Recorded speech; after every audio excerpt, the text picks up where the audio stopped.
Bugungi sotuvdagi obyektimiz shaharning yuragidan bo'ladi, sentridan bo'ladi. Orientirni sizlarga boshidan tushuntirib o'taman. Bu tarafimizda hokimiyat, bu tarafimiz MIB, milisaxona.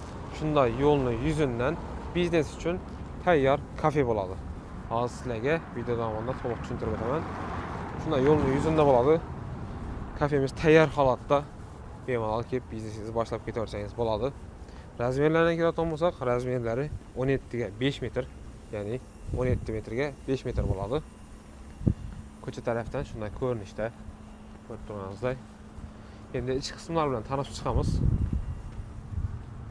Shunday ko'chadan kirganimizda ko'rib turganingizdek, katta, keng ovqatlanish zali bo'ladi.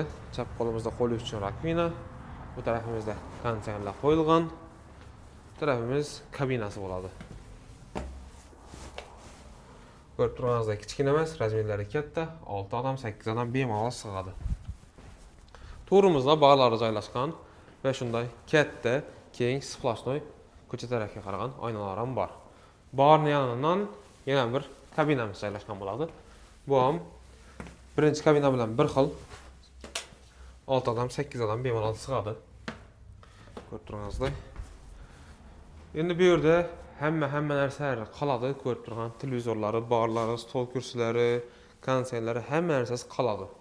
Bemalol xarajatingizni olib kelib turib, biznesingizni, ishingizni boshlab ketaversangiz ham bo'ladi. Bu tarafimizda endi bardan keyin tarafimizda oshxonasi bo'ladi va bu oshxonadan orqa tarafga chiqish eshigi. Tarafimizda domlar bo'ladi. Ko'rib turganingizdek, oshxonamizning razmerlari keng. Gaz, svet, suv, to'qdan umuman muammo yo'q. To'rimizda yana bir xonasi sklad hisobidan foydalansanglar ham bo'ladi. Shunday yomg'irlari bor, xolodilniklari bor. Hamma narsasi qoladi, tayyor holatda turibdi. Bemalol ishni boshlab ketaversanglar ham bo'ladi. Kafemizning ichki qismlarini to'liq tanishib chiqdinglar. Endi ko'cha tarafimizga tanishtirib o'taman. Bu tarafida tandirlari bor va letniy kuxna uchun shunday ishlangan. Ichida bemalol qozon tovoqlardan foydalansanglar bo'ladi. Ko'rib turganingizdek. Va bu tarafida orqaga chiqish eshigi, ya'ni domla tarafga qaragan bo'ladi. Shunday orqaga chiqish akfa eshigi bo'ladi. Adresi, lokatsiyasi zo'r yerda. Endi ma'lumotlarni to'liq tushuntirib o'tdim degan umiddaman. Narxini keladigan bo'lsak, narxi egalar tarafidan $25,000 aytilib turibdi. Ustunda kelishlarni qaytaladi, qo'yag'asi bor. Variantlar ham bor. Qiziqqanlar bo'lsa, pastda telefon nomerlariga bog'lansanglar gaplashamiz. Agar kelib ko'raman desanglar, kiliti bizda turibdi. Xabarlasanglar, kelib ochib ko'rsatamiz. Bundan tashqari, bu videoni shaharning markazidan kafe ochaman deb yurgan tanishlarga tashlab qo'yamiz.